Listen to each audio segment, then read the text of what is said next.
Assalamualaikum warahmatullahi wabarakatuh.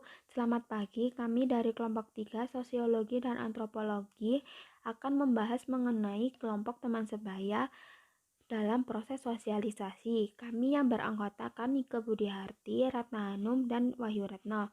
Pertama, kita akan membahas apa itu kelompok teman sebaya. Kelompok teman sebaya menurut Joseph S. Roach yaitu suatu kelompok meliputi dua atau lebih manusia yang di antara mereka terdapat beberapa pola interaksi.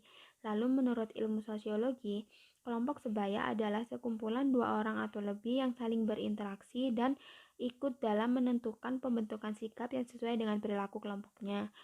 Lalu selanjutnya secara global yaitu suatu tatanan interaksi antara anak-anak atau remaja yang memiliki usia atau tingkat kematangan yang relatif sama dengan kawan sebayanya dan memiliki peran dalam kehidupan sehari-hari.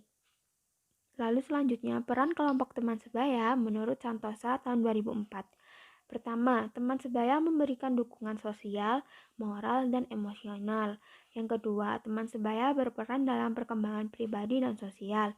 Yang ketiga, mampu membantu mengembangkan keterampilan yang diperlukan untuk sosialisasi dan menjalin keakraban. Yang keempat, teman sebaya menjadi model atau contoh tentang cara berperilaku terhadap teman-teman sebaya. Yang kelima, di dalam kelompok sebaya, individu mempunyai organisasi yang baru. Yang keenam, kebebasan untuk berpendapat, bertindak, dan menemukan identitas diri yang baru. Selanjutnya adalah pengaruh kelompok teman sebaya menurut Kelly dan Hansen yang dikutip oleh Desmita 2009-220. Dampak positif yang pertama mengontrol impuls-impuls agresif, memperoleh dorongan emosional dan sosial dari teman sebaya, meningkatkan keterampilan sosial, penalaran, dan belajar mengekspresikan perasaan, mengembangkan sikap terhadap seksualitas dan perilaku peran terhadap lawan jenis, dan yang terakhir adalah meningkatkan harga diri dalam diri individu. Lalu dampak negatifnya, satu, individu yang diabaikan oleh teman sebayanya akan memunculkan perasaan kesepian. Yang kedua, budaya dari teman individu. Tiga, teman sebaya dapat mengenalkan individu kepada hal-hal yang menyimpang. Selanjutnya, jenis kelompok teman sebaya menurut Harlock 1978 mengklasifikasikan yang pertama adalah kawan. Kawan adalah orang yang memuaskan kebutuhan anak akan teman melalui keberadaannya di lingkungan. Yang kedua, teman bermain. Teman bermain adalah orang yang melakukan aktivitas yang menyenangkan yang terdiri dari berbagai usia dan jenis kelamin.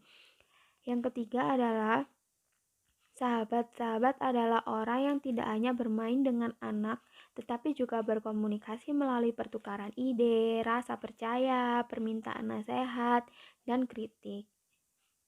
Kelompok teman sebaya menurut Johnson Yusuf 2010. Yang pertama, social cognition, kemampuan untuk memikirkan tentang pikiran, perasaan, motif, dan perilaku dirinya dan orang lain. Yang kedua, konformitas, motivasi untuk menjadi sama, sesuai, seragam dengan nilai-nilai, kebiasaan, kegemaran, atau budaya dengan teman sebayanya. Konformitas terjadi apabila A. Norma secara jelas dirasakan. B. Individu berada di bawah pengawasan kelompok. C. Kelompok memiliki sanksi yang kuat. D. Kelompok memiliki sifat kohesif yang tinggi. E. Kemungkinan kecil dukungan terhadap penyimpangan dari norma. Indikator kelompok teman sebaya menurut Monk 1994. 1. Umur konfirmatis semakin besar dengan bertambahnya usia. 2. Situasi keadaan yang mempunyai imbas dalam menentukan permainan. 3. Keakraban mampu menciptakan suasana yang kondusif. 4. Ukuran kelompok jumlah anak yang saling berinteraksi. 5. Perkembangan kognitif dalam keterampilan menyelesaikan masalah. Indikator tersebut dapat disimpulkan bahwa teman sebaya dapat terbentuk karena kesamaan umur dan situasi. Interaksi di antara teman sebaya dapat meningkatkan hubungan sosial yang memicu adanya sosialisasi. Sosialisasi dalam kelompok teman sebaya. Salah satu bentuk sosialisasi dalam kelompok teman sebaya adalah saling bertukar pikiran mengenai hal-hal yang berkaitan dengan perilaku, kepribadian, pergaulan, dan lainnya. Sosialisasi yang terjadi dalam kelompok teman sebaya membawa dampak yang luar biasa terhadap kepribadian individu. Apabila individu tidak dapat menyaring dengan baik, maka ia akan terjerumus ke dalam hal-hal yang tidak diinginkan. Begitupun sebaliknya. Tujuan sosialisasi dalam kelompok teman sebaya. Dalam sosialisasi kelompok teman sebaya memiliki tujuan yang sama, antara lain 1. Memberikan dukungan sosial dan emosional. Memberikan dukungan yakni sebagai contoh memberikan semangat satu sama lain antar teman yang lagi terpuruk. 2. Memberikan keterampilan sosial bagi individu. Salah satu contohnya yaitu bekerja sama dalam belajar dan bermain. 3. Memberikan kesempatan anak belajar mengontrol diri dari emosi. 4. Sebagai agen pengingat akan aturan-aturan sekolah. 5. Tempat memperoleh informasi di luar keluarga.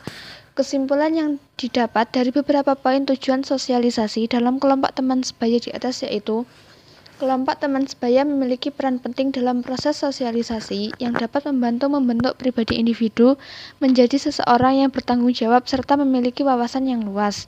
Fungsi kelompok teman sebaya. Fungsi kelompok teman sebaya menurut Santosa antara lain 1. Mengajarkan kebudayaan masyarakatnya. Melalui kelompok sebayanya itu, anak akan belajar standar moralitas orang dewasa seperti bermain secara baik, kerjasama, kejujuran, dan tanggung jawab. 2. Kelompok sebaya mengajarkan peranan-peranan sosial sesuai dengan jenis kelamin. 3. Kelompok sebaya merupakan sumber informasi. 4. Mengajarkan mobilitas sosial. 5. Menyediakan peranan-peranan sosial baru.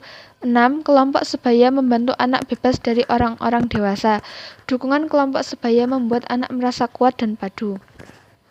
Yang berikutnya adalah bentuk-bentuk kelompok teman sebaya.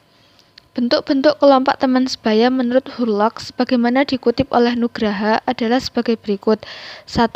Kelompok sebaya yang bersifat informal. Kelompok sebaya ini dibentuk, diatur, dan dipimpin oleh anak itu sendiri. Misalnya, kelompok permainan, geng, dan lain-lain. Di dalam kelompok ini tidak ada bimbingan dan partisipasi orang dewasa. 2. Kelompok sebaya yang bersifat formal. Di dalam kelompok ini ada bimbingan, partisipasi, atau pengarahan orang dewasa. Apabila bimbingan dan pengarahan diberikan secara bijaksana, maka kelompok sebaya ini dapat menjadi wahana proses sosialisasi, nilai-nilai, dan norma yang terdapat dalam masyarakat. 3. Teman dekat atau juga disebut sahabat karib. Biasanya terdiri dari 2-3 orang yang menjadi anggota biasanya yaitu satu-satunya sahabat paling baik dan paling akrab. 4. Bentuk keempat adalah kelompok kecil, biasanya terdiri dari kelompok teman dekat. 5. Kelompok teman sebaya yang tidak termasuk kelompok besar dan tidak merasa puas dengan kelompok yang terorganisir.